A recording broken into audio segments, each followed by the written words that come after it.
Olá, ouvintes e espectadores da Rádio Ninter, a rádio que toca conhecimento. Estamos no ar com mais um MDM, um programa produzido pela Escola de Línguas em parceria com a Rádio Ninter, que fala sobre os temas de cultura, arte, entretenimento e tudo isso associando também ao inglês. Hoje nós temos a presença do professor e diretor da Escola de Línguas, Jefferson Ferro. Tudo bem, Jefferson? Boa tarde, Arthur. Boa tarde a todos e todas que estão nos ouvindo, nos assistindo. Prazer estar de volta aqui no MGM, né? Se não me engano, eu fiz o primeiro MGM da história lá no, no ano passado, né? Não, minto, esse ano, né? Não foi ano passado, não tinha. Agora já me Foi perdi ano aqui. passado, ano passado Foi ano mesmo. passado? Foi? Uhum. Ah, é verdade, foi ano passado. Sobre Tô Queen e perdido no depois você tempo. voltou para falar sobre Michael Jackson. Isso mesmo. Olha só. Então, é uma alegria estar aqui hoje de novo falando, né, de um assunto tão legal que eu gosto tanto de um artista tão importante assim, eu acho, para a cinematografia contemporânea e também para mim, porque, poxa, eu tô há anos acompanhando a produção dele, né, a gente estava conversando sobre isso, e acho que é um cara que impactou muito assim na história do cinema. Uhum. Será Com que, será certeza, que os Jefferson. nossos espectadores já sabem quem é?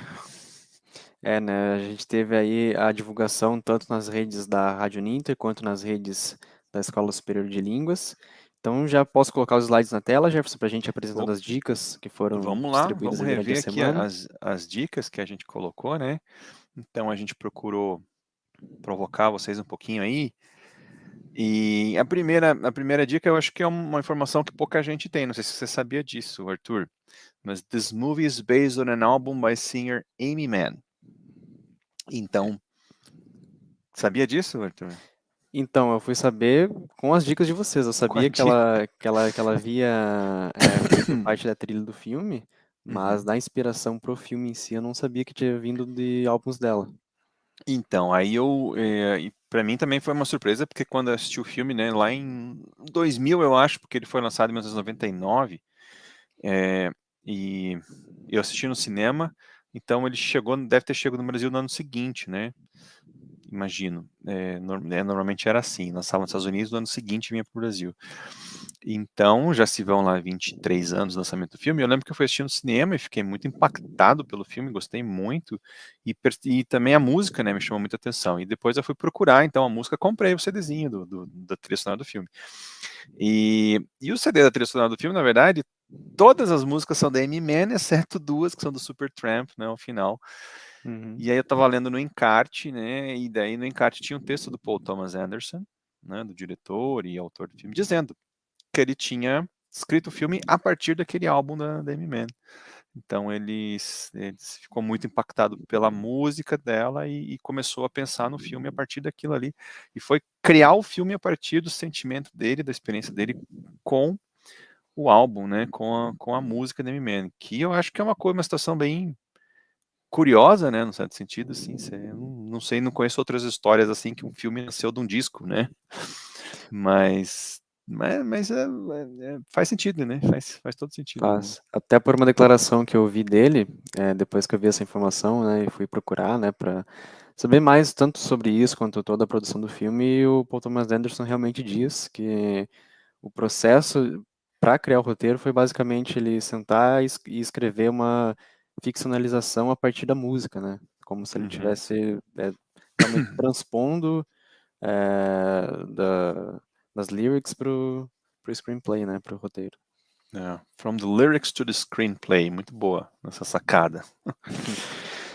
Perfeito. Bom, aí a gente colocou mais uma dica, né? Some critics believe that Tom Cruise had the best performance of his life in this movie. Então, realmente, a atuação do Tom Cruise nesse filme, né, ficou muito marcada, né? Muita gente acredita que assim, foi o grande filme dele, né? O grande personagem dele. De uma forma geral, os filmes do Paul Thomas Anderson marcam muito os atores, porque eles são filmes de carga dramática muito intensa, né?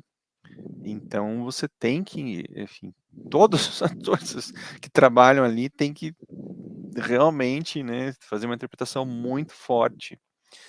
Não tem interpretação meia boca no filme, né? Não tem como ter, né? Os personagens são muito dramáticos, né? Uma carga dramática muito, muito intensa. Então, e quando a gente pensa, né? Você que conhece a filmografia dele, Tem vários atores ali que tiveram, assim, eu acho que a carreira deles mudou completamente por eles terem atuado, né? Uhum. Com o Paul Thomas Anderson, Julianne Moore, o Philip Seymour Hoffman, o Mark Wahlberg, né, que foi assim praticamente lançado, né, no cinema assim pelo Boogie Nights. Sim, E então a cinematografia do Paul Thomas Anderson, esse diretor de quem nós estamos falando aqui, né, num filme especial, ela é decisiva para a carreira de alguns grandes atores que a gente vê e admira até hoje, né, no cinema. com certeza. Inclusive, ele tem, né, o costume de trabalhar de forma recorrente com alguns atores, né? Sim. No primeiro, por exemplo, nos primeiros filmes deles, ele tinha a participação do John C. Reilly, que vai estar nesse filme que tá nesse filme que a gente vai comentar. Uhum. O Philip Baker Hall, o Philip Seymour Hoffman também, como você bem comentou. Depois repetiu a parceria lá na frente com o mestre. Uhum. Então, a Julianne Moore também já fez outros filmes com ele. Então, ele tem essa questão aí de, além de lançar muitas carreiras, ele trabalhar também ao longo do tempo com o pessoal, né? Sim, tem, é isso mesmo. Esses atores, eles acabam fazendo parte desse clube aí, né? O clube do Paul Thomas Anderson, que é um clube bem seleto e muito especial, né? Sim, com Cinema. certeza. Muito bem, então esse é o filme do qual nós estamos falando, né? O Magnolia, né? Então ali tinha a florzinha, né? Colocada nos hints também. E essa é uma das capas, tem capas diferentes para o filme, né? Para o DVD, né? Essa é uma delas e que tem ali, achei que ficou muito bonita a arte, né? Tem uns rostos dos personagens nas pétalas, porque ele é um filme que faz isso, né? Ele apresenta uma série grande de personagens, né? Tem um número grande de personagens que são muito desenvolvidos ao longo do filme, né? Eles não estão ali só para fazer uma cena, um papel, não. Eles têm uma profundidade psicológica e em linhas narrativas que se cruzam, né? Então a gente percebe assim a complexidade do roteiro do trabalho do Paul Thomas Anderson. É um filme de 3 horas, não é? Um filme dramático, mas é um filme, eu não sei, eu sinto que ele passa, né? É um filme muito magnético, assim, ele tem um prelúdio, né? Uma introdução assim que não tem muito a ver, que é uma historinha à parte. Que você pode traçar algumas relações metafóricas, né, com a história dos personagens. Depois ele entra na história mesmo, e aí vai te levando naquela tensão, né, uma tensão crescente, uma expectativa crescente, e uma fluidez muito grande, né, uma beleza assim das imagens, como as imagens é, como tem uma linguagem muito fluida, né, um domínio ali da linguagem cinematográfica que é muito evidente por parte de Paul Thomas Anderson, porque as coisas vão se concatenando e com a música. Então é uma coisa tão fluida, tão bem amarrada que você não percebe o tempo passar, né? Ela te leva do primeiro ao último minuto, assim, numa viagem. Né? É muito gostoso mesmo. Então, para a gente ler aqui a sinopse oficial do filme, ela diz assim, vou ler tá em inglês: 24 Hours in LA. It's raining cats and dogs. Two parallel and intercut stories dramatize men about to die. Both are estranged from a grown child. Both want to make contact, and neither child wants anything to do with that. Earl Partridge's son is a charismatic misogynist, and Jimmy Gator's daughter is a cokehead and waif. Então, a história se passa em um único dia, né? 24 Hours in LA, em Los Angeles. Raining Cats and Dogs, então tem essa presença da chuva, que depois no final do filme vai ser uma grande metáfora catártica, assim, né? Das vidas das pessoas. Hoje a gente vai acabar dando alguns spoilers aqui.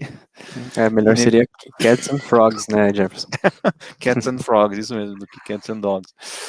A expressão Raining Cats and Dogs, né, para quem não conhece, é uma expressão do inglês que significa tá chovendo canivete. A gente, acho que até em português ficou meio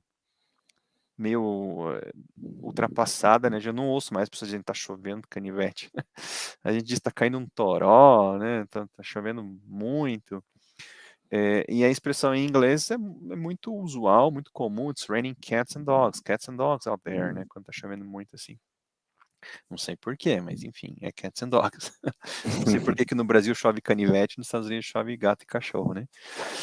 É, e a sinopse, ela apresenta, então, a partir da linha de dois personagens, que a gente pode dizer que os demais estão circulando ao redor deles, né? Que um deles é o Earl Partridge, que é um homem muito rico, que está morrendo de câncer, ele tem uma morte lenta, sofrida, dolorida, ele passa o filme inteiro na cama, né?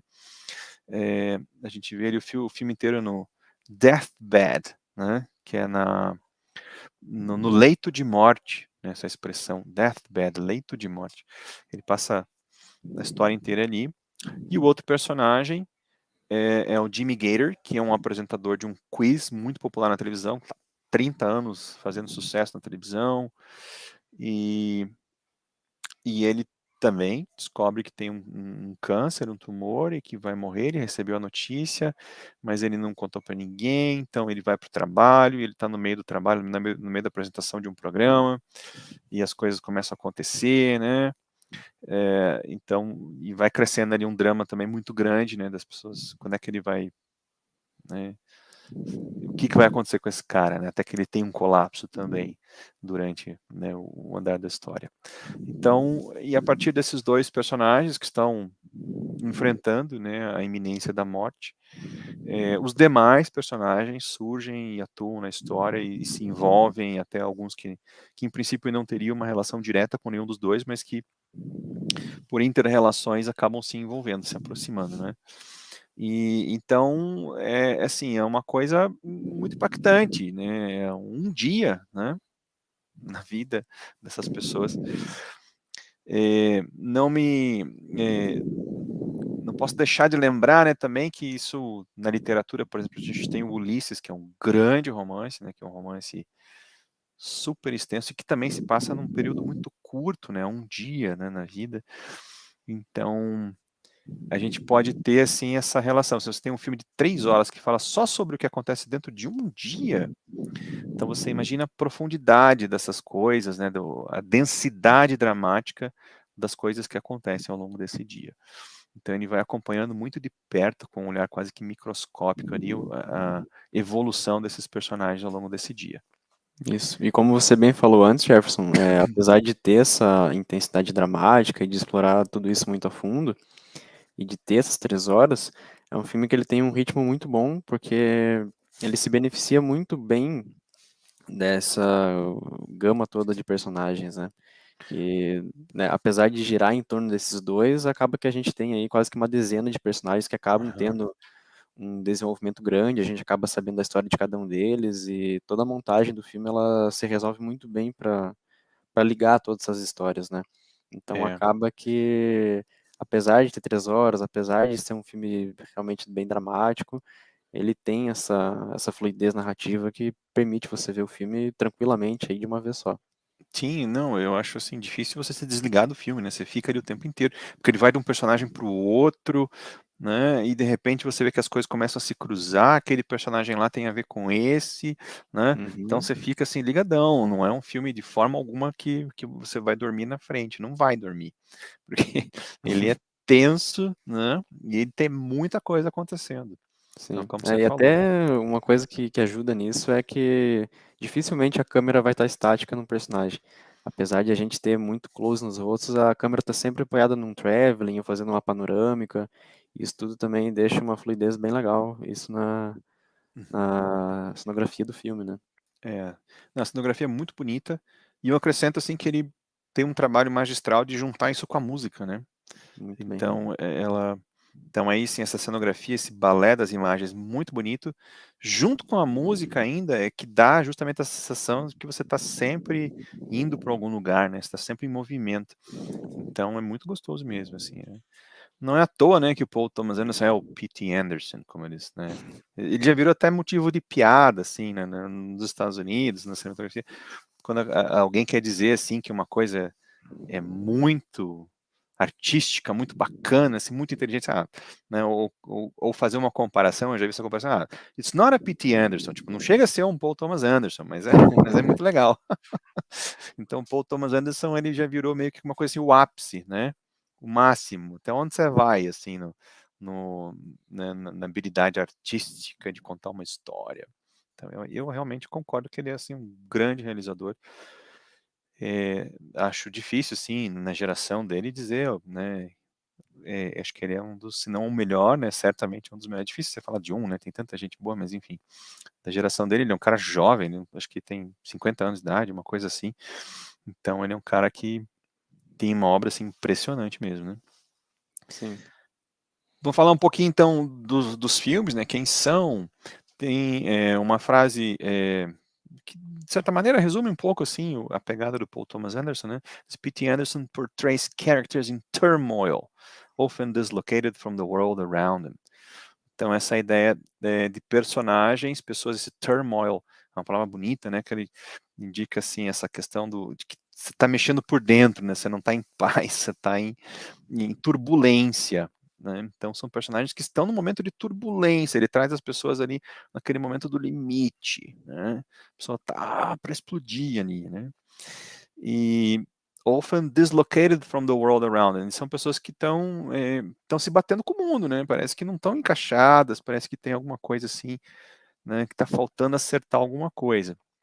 Então a gente vê ali o Jimmy Gator, né? Saindo ali, né, aqui é o momento em que ele começa a se sentir mal fisicamente, então ele fica naquela, será que eu continuo o programa ou não? Está acontecendo o programa, né? O quiz show que ele conduz.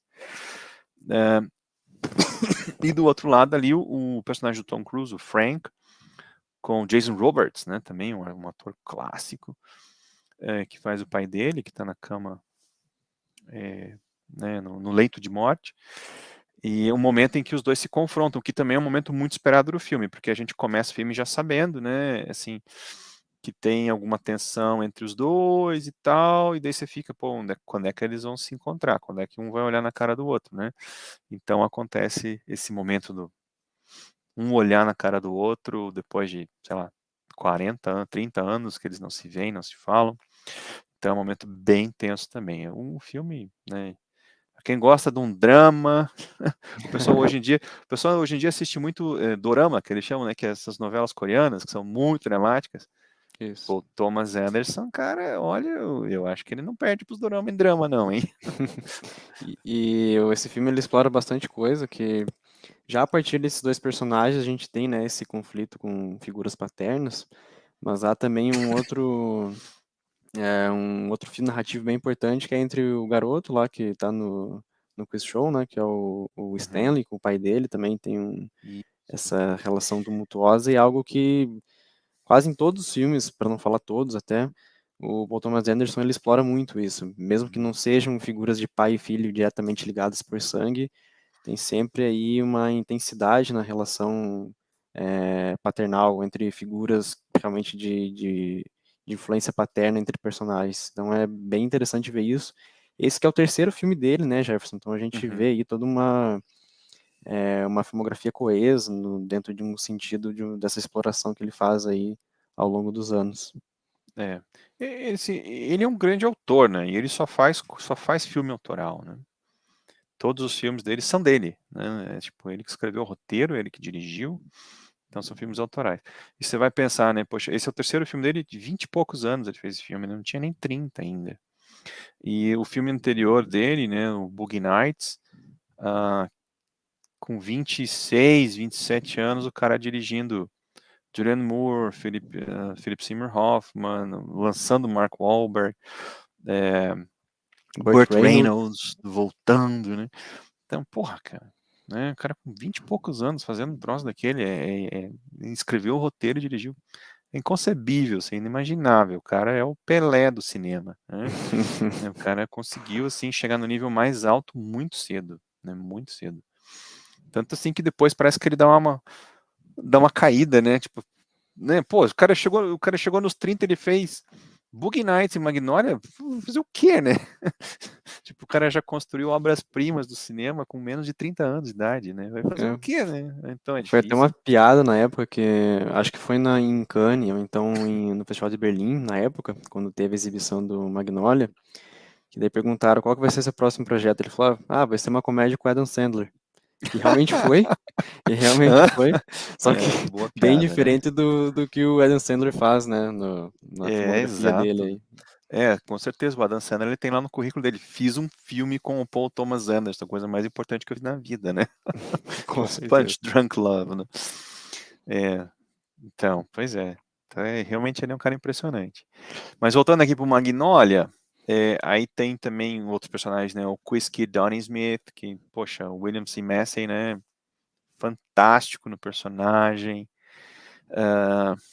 Que ele é, né? O filme todo acontece durante um programa de quiz, desse quiz das crianças, que tem, né, como você bem colocou, um personagem criança que está participando, e ao mesmo tempo tem o Donnie Smith, que participou desse programa 30 anos atrás, né, e que ganhou o programa e ficou famoso por isso, e que até hoje vive mal, mas em função da fama que ele conquistou naquela época, né, uma vida muito depressiva, ele não consegue fazer nada, né, ele meio que tá meio que, aquilo acaba acho que meio que virando uma maldição para ele, né, aquele, aquele prêmio, e um personagem sensacional também. E essas outras duas almas perdidas, né, um Officer Jim e a Cláudia que é filha do Jimmy Gator, e o policial, né, o Jim, que é um cara perdido na vida, assim, desesperado por encontrar um relacionamento, encontrar alguém, e acabam os dois se encontrando, né? Então é o par romântico, né, do filme. Então tem romance também, veja só. Tem drama, sofrimento, filho que reencontra o pai e romance, né? Um casal de perdidos que se encontra. Ganha dos dorama, não ganha? Ou pelo menos empata. Por falar em dorama, Jefferson, a gente teve o comentário aqui da Escola Superior de Línguas, que sempre fica nos apoiando aí no YouTube, falando, nós adoramos um dorama, e logo em seguida, a professora Teca falando, nós, leia-se Prof. Fab. Então, temos Mas aí divergências. a Teca é noveleira que a gente sabe, ela gosta de novela também. Acho que ela curte um dorama, ela tá escondendo o jogo aí. Olha aí. E já aproveitando, Jefferson, que a gente está ali nos comentários, dar um oi aqui para Sarah Taplin, que ela até contribuiu ali quanto àquela expressão do Raining Dogs and Cats, Cats and Dogs. Ela colocando aí, né, outra forma de falar, it is tipping it down. E a Legal. Teca bem lembrou aqui, né, uma possível tradução para o português, tá chovendo para cachorro. O pra cachorro acho que nesse caso é meio genérico, né? Tipo, tá caro pra cachorro, que a gente usa o pra cachorro, né? Para Como intensificar, né? intensificar as coisas. Mas é verdade, foi uma boa dica da Teacher Teca. E andando um pouquinho mais aqui, a gente tem também, né, as personagens da Linda e do Phil. A Linda é a esposa, né, do Earl Partridge, que está no leito de morte, e o Phil é o enfermeiro, então eles estão ao redor do Earl ali. A personagem da Linda, assim, chorando o filme inteiro, né, ela tá, né, é uma pessoa que está muito à beira de um colapso, e o Phil é um personagem que dá um certo equilíbrio ali para a coisa, né, que acalma as pessoas, que faz a coisa certa, né? Então ele é um cara bom, né? Um cara que organiza um pouco a vida das pessoas ao redor dele. E como você falou, tem esses, a gente mencionou alguns dos personagens, mas tem vários outros personagens. Por isso que o filme, além de serem grandes atores e atrizes, são personagens interessantes, né? Então o filme não parece que não para nunca, assim, é tanta coisa vindo, é tanto personagem, é tanta história bacana que está se envolvendo, se desenvolvendo, que não tem como você se desligar do filme, né? Então eu fico imaginando, assim, o cara tem que ser muito bom mesmo para escrever esse roteiro, para dirigir esse filme, né? E, Conectar tanta coisa. e lembrando que ele fez isso a partir de 2 álbuns de música, né? Então, Exatamente. aí já comprova de fato a habilidade do roteirista, escritor, diretor, enfim, É. do Paul Eu, Thomas Anderson, esse artista. pois é, eu até ia pedir para você mostrar um trailer, mas eu acho que deixa o trailer para o pessoal pescar lá no YouTube, porque tem umas outras coisas para falar, para a gente não perder nosso tempo, e é sobre a música, né? Então, a música da Amy Mann, tem, por exemplo, uma das músicas que tocam no filme, né, Deathly, e é bacana, porque eu coloquei esse trecho da música aqui, porque esse trecho ele vira parte do roteiro. sei se você lembra, Arthur, mas tem uma personagem que diz isso. Now that I've met you, would you object to never seeing each other again? Ela fala isso. Você lembra? Quem? Não, não lembro da situação. É a Cláudia falando pro Jim, né? Depois que eles saem, e ela tá com muito medo de se apaixonar por ele, ou de se envolver com ele, e daí ela fala isso, assim, de maneira até meio ríspida, assim, né? Fala Uhum. exatamente essas letras. É Now that exatamente a I've mesma met you, frase. would you object to never seeing us never seen each other again? Né? E é a letra da música da Amy Mann, né? Because I can't afford to climb aboard you, no one's got that much ego to spend. Então tá dizendo o quê, né? Agora que a gente se conheceu, você se importa da gente nunca mais se ver, né? Então uma coisa assim de deixar, assim, eu não posso ser feliz, eu criei uma expectativa de felicidade, deixa eu viver com a expectativa, prefiro não entrar, né, não correr o risco de perdê-la. Então é uma coisa que combina muito com o personagem, né? Então você entende por que que aquela personagem diz isso, né? Tem tudo a ver com a vida dela. E uma cena assim que é linda, que é a cena de catarse no final, que é que os personagens vão naquele crescendo de ficar cada vez mais tenso, né? Todo mundo a ponto de explodir, até que eles explodem, e aí entra aquela cena com uma outra música, com a música Wise Up. Que diz mais ou menos assim, o começo da música, né? It's not what you thought when you first began it, you got what you want, now you can hardly stand it all. Enfim, e aí vai. Então, Wise Up, na verdade, é tipo, se ligar, ficar esperto, ficar, né, entender as coisas finalmente, deixar cair a ficha, a gente podia fazer algumas traduções assim. E o que acontece? Então, nesse momento, lá mais pro final do filme, já estou dando um spoiler grande aqui, que os personagens explodiram, né? E aí ele faz um clipe no meio do filme, né, com todo mundo cantando essa música. É uma coisa louca, né? Esse tipo coisa de musical, óbvio. Você só vê um monte de personagem cantando uma música no musical. Então, estão lá os personagens, cada um no seu lugar, naquele momento de pós-explosão, né? Deu, tipo, o mundo acabou. E aí eles começam a cantar essa música. A É gente bem até bonita essa separou cena. um trechinho aqui, Jefferson. Você quer que eu exiba aí pro pessoal? Vamos mostrar um trechinho. Uhum. A gente vai mostrar só menos de 30 segundos, porque senão o YouTube nos corta, né? Mas tá lá no Isso. YouTube, depois vocês podem procurar. Uhum. Já vou colocar aqui então. Going to stop. It's not going to stop. It's not going to stop till you wise up.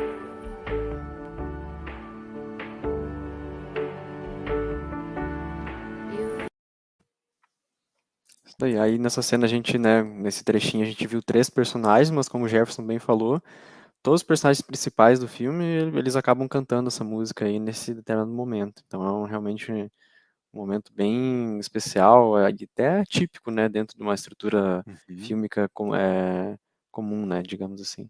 Sim, não, é uma coisa bem maluca, né? Você, de repente, assim, você quebra a sequência narrativa, né? Os personagens estão sozinhos, eles estão em momentos, né, contemplativos, assim, né? Eles com eles mesmos, assim, e todos eles vão, né? É um clipe, né? Um clipe com todos eles cantando a música. É muito bonito, na verdade. É um momento, eu diria assim, catártico, né? Do filme, depois dessa explosão de emoções, de tensão dos personagens. Eles cantam a música e daí, só que esse momento catártico, vamos dizer assim, ele é duplo, né? Então tem esse cantar da música e tem o que acontece depois. Não tem como não dar esse spoiler, né, Arthur? Mas assim, mesmo dando spoiler, vale muito a pena assistir o filme para ver, falando de maluquices, né, o que acontece depois. E o que acontece depois? The Frog Rain, né? Então, assim, o mundo acabou, cai um toró de sapo, né? Não de chuva. Cai uma tempestade com uma chuva de sapos. E é uma cena, eu lembro que a galera pulou no cinema, né? A hora que começou a ver, porque você começa a ver sapo caindo para tudo quanto é lado, né? Dá um impacto bem forte. E é uma cena. Como é que o cara fez essa cena, né, Arthur? Eu fico pensando, eu não assisti o making of desse filme, mas vale a pena só para descobrir como é que ele fez isso.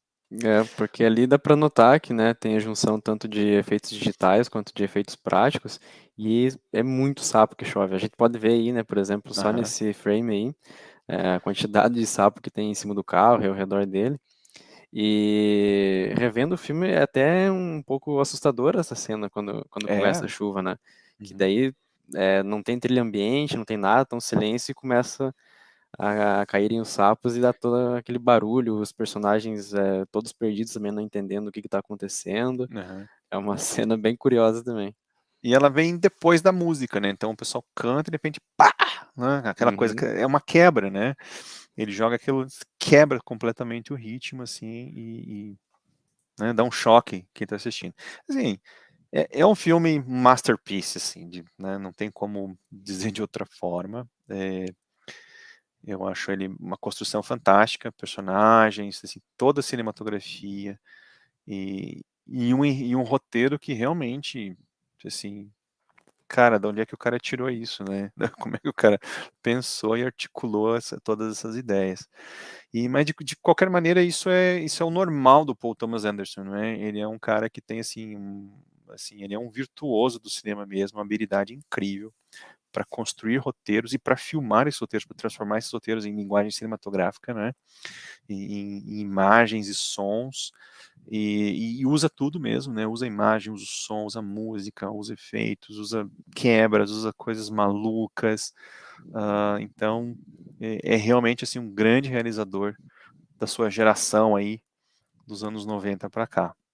Com Quem não conhece certeza. tem que conhecer, né? E destacando um comentário aí sobre os sapos, a professora Teca que ela pergunta se é tipo a maldição da história do José do Egito, e há realmente um trecho na Bíblia que fala, né, sobre chuva de sapos. Uhum. Eu agora não sei exatamente qual o trecho, qual o contexto, mas quando o Paul Thomas Anderson ele escreveu essa sequência, ele não estava ciente disso, mas depois falaram para ele, né, que realmente era de uma passagem bíblica, e aí já é mais uma metáfora aí possível de interpretação para o filme, né, para É, especificamente essa sequência.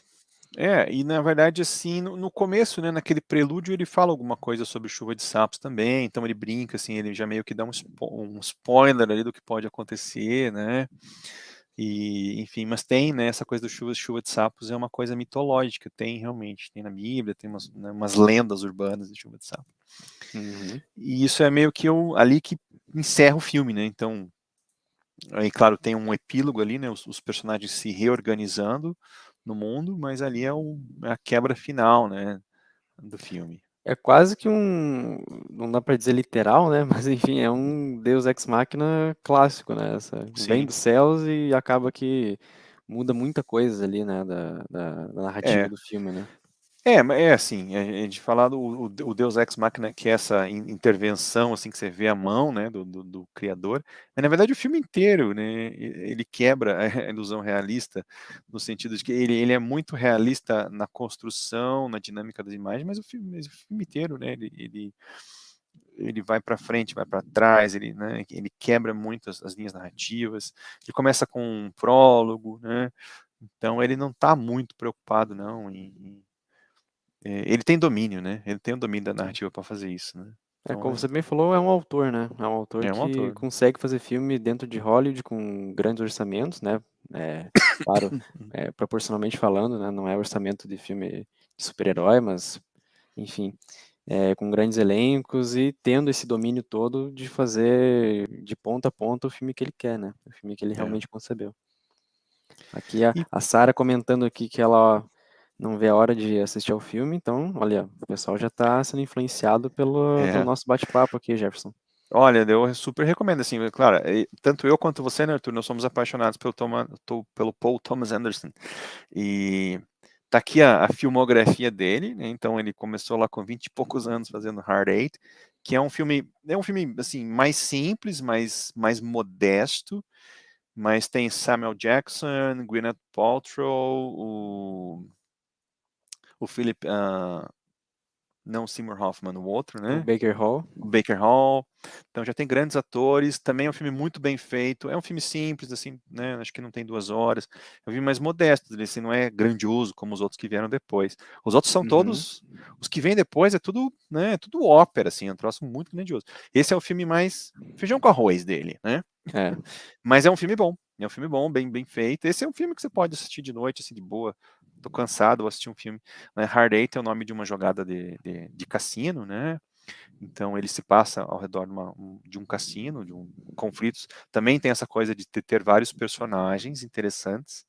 Né? Ele é muito bom. O Paul Thomas Anderson, ele é muito bom como consultor de personagens, né?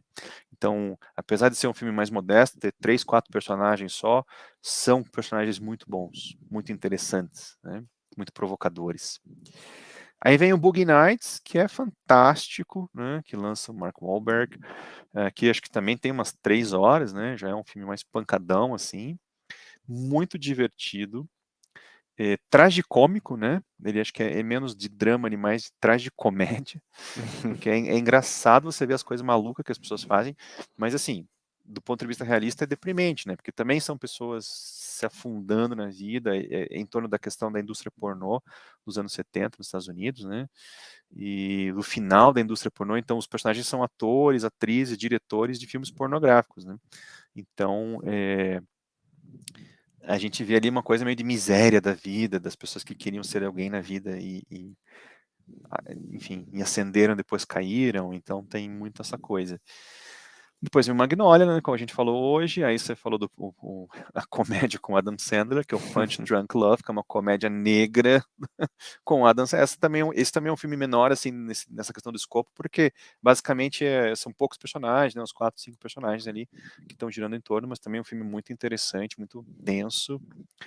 O Sangue Negro, There Will Be Blood, né, com o Daniel Day-Lewis, sobre um cara que explora petróleo no interior dos Estados Unidos, né, no século XIX. Um filme muito interessante, mais pesadão. Aí tem o Mestre eu não vi.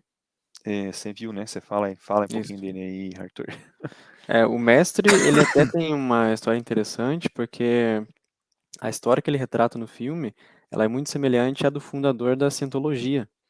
E o Tom Cruise era um grande amigo do Paul Thomas Anderson, né? Ele fez o Magnolia aí, um dos atores principais do filme, e acabou tendo aí Uma uma briga rixa ali, entre né? eles, Uma rixa, não somente com o Tom Cruise, mas também com outros artistas que são adeptos à Cientologia em Hollywood, que acabaram criticando o filme. Mas enfim, em termos gerais, o filme explora assim uma seita que é semelhante à Cientologia, que é liderada pelo personagem interpretado pelo Philip Seymour Hoffman, e tem um cara que é desamparado, um veterano da Segunda Guerra Mundial, que acaba buscando refúgio, uma figura paterna. Ele busca um norte mesmo na vida dele, Uhum. que é um personagem completamente maluco, que é interpretado pelo Joaquin Phoenix.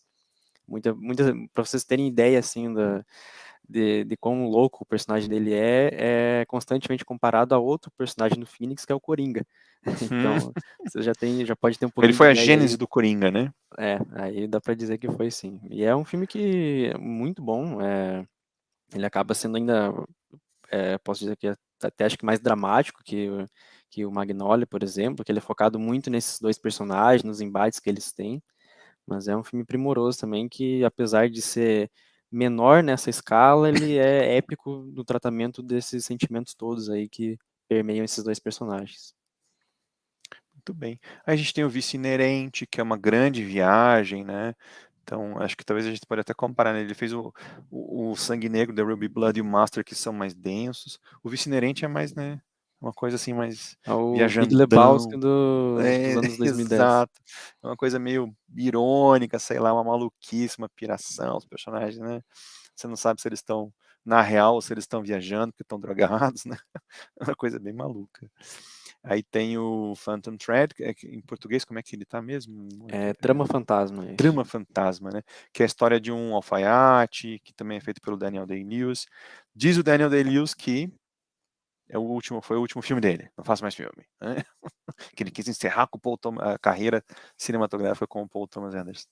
Outro indicativo do tamanho que é o Paul Thomas Anderson, né? Um dos Exatamente, né? maiores atores da história aí, querendo encerrar a filmografia com ele. Com Vamos ver ele. se realmente vai encerrar, né? Mas enfim, até agora, esse foi o último filme dele e outro belíssimo trabalho, né? É. E o Licorice Pizza estava até esses dias no cinema, né? E não ficou muito pouco tempo, né? Essa coisa de pandemia aí, o cinema não não estava sustentando muito. E acho que ficou só uma semana, por exemplo, aqui em Curitiba, mas ele estava nos cinemas do Brasil, daí saiu e agora está entrando. Eu acho que estão todos os filmes disponíveis. Alguns estão em streaming e outros estão. Você pode deixar no YouTube e não aluga pelo YouTube, né? Pode alugar. Eu vi que tem. Eu estava até procurando o Mestre porque eu não vi. Tá R$2,90 para alugar no YouTube. Então, pô, sexta-feira à noite eu vou assistir o Mestre. E aproveitando também para recomendar, né, o Magnolia, que foi o que a gente falou hoje, eu acabei revendo ele pelo HBO Max, então quem tiver aí conta na plataforma pode assistir o filme que ele tá lá. Um tempo atrás eu acho que ele estava até no Netflix, se não me engano, mas Tava. tava, né? Agora eu sei que ele tá no HBO Max. Talvez esteja também em outra plataforma, né? Que ocorre isso de filmes estarem em diferentes plataformas ao mesmo tempo, mas eu sei que ele tá no HBO Max hoje também. Legal, então é isso, né? Isso Acho que aí, deu pra Jefferson. gente falar bastante já deu 40 minutos aqui, já estamos enchendo o ouvido do pessoal. Mas eu acho que vale a pena o Paul Thomas Anderson, um grande cineasta, um grande artista, né, um grande narrador, um cara que consegue construir histórias e personagens fantásticos e articulá-los numa linguagem cinematográfica muito própria, muito pessoal e muito criativa. E para quem gosta de cinema, para quem gosta, né, de se aprofundar em narrativas complexas sobre a alma humana, vão no Paul Thomas Anderson que vocês vão gostar. E, assim, não é filme chato, né? Os filmes são sempre Pelo contrário, tensos. são até São sempre divertidos em tensos. alguns momentos, né? Todas que a gente falou tem seus momentos que Tem ele seus consegue momentos de alternar muito diversão, bem, né? né? Do drama, Uhum. comédia, romance, né? Como você comentou antes também. Ele é realmente um mestre no que ele faz. E se serve de inspiração para alguém, ele não cursou cinema, gente. Então, fica aí de inspiração também um cara aí, um autodidata da Mas ele indústria. começou, né? Ele começou a faculdade, não Começou, foi? começou, mas Começou, daí ele não chegou a acabou concluir. saindo antes, né? Uhum. Não façam isso, gente. Comece a faculdade e terminem, tá? Certo, Mas é então, isso, Jefferson. gente. Eu agradeço muito a oportunidade, né? O pessoal, a Sara, que participou, a professora Fabi, a professora Teca e todos os mais que nos assistiram. Foi um prazer estar aqui com você, Arthur. Eu que agradeço, professor. Agradecer também ao pessoal que esteve aqui conosco até agora, o pessoal que vai acompanhar o programa, que ele fica disponível aí nas nossas redes sociais. Este foi então o MDM deste mês, comentando aí sobre arte, cultura, entretenimento e comentando também sobre inglês. Esse programa que é uma coprodução entre a Escola Superior de Línguas da Uninter com a Rádio Uninter, a rádio que toca conhecimento. Então, pessoal, a gente se vê aí no próximo MDM. Acompanhem as nossas redes para saberem tanto a programação quanto também para acompanhar os nossos programas. Obrigado. Novamente temos um comentário aqui do Patrick do Vale, dando hello. A conta da Escola Superior de Línguas falando que foi incrível o programa, a gente agradece. E nos vemos então no próximo. Até mais, pessoal.